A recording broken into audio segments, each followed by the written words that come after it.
Would I have done things differently? For certain. I would have loved to have said, you know, today I have been married for 20 years, but I can't. And though there were good times, there were a lot of bad times. So as hellish as it was that first year or two going through marriage, and because of the realities of how it affected the children, would I want to be back in that marriage? Never again.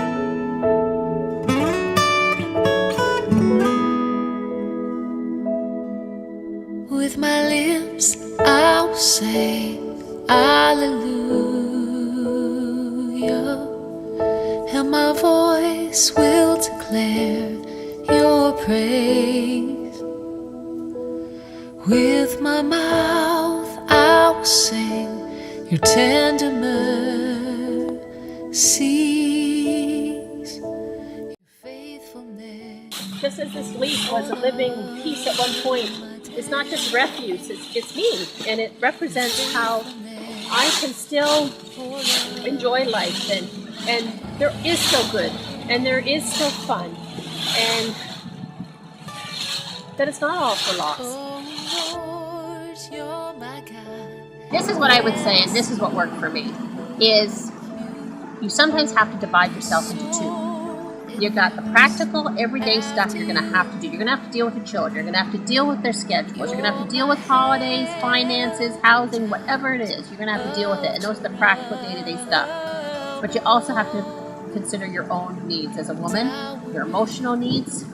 And you know what? For me, going into the car and going for a drive, that's when I can just cry it out. And for those who pray, that's when I can pray it out. But if I didn't have those times where I separated myself from my family and really took care of me, be it going to the mall, doing some shopping, going for a walk, having a good cry, I probably wouldn't have survived. You then have to be practical, and you have to realize what it is. It is what it is. I recently got a tattoo on my foot that just says, "Let it be." And that is a big issue for me, because I love to get into things and understand things and grapple with things, but sometimes I just have to let it be and accept it is what it is. Goals, I have really gotten to a place in my life where I would love more simplicity.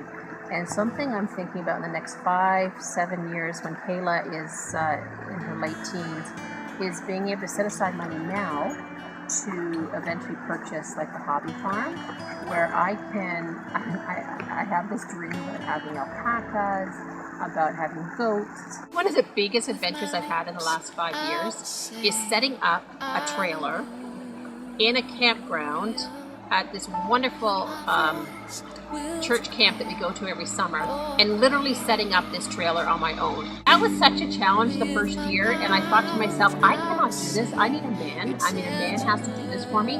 And to realize if I could do it myself, that to me was like it was like an eye-opener. And I felt so good that I could do it, and that I can continue to do it. And yes, sometimes people do come and help me, and that's okay, and I can accept that help.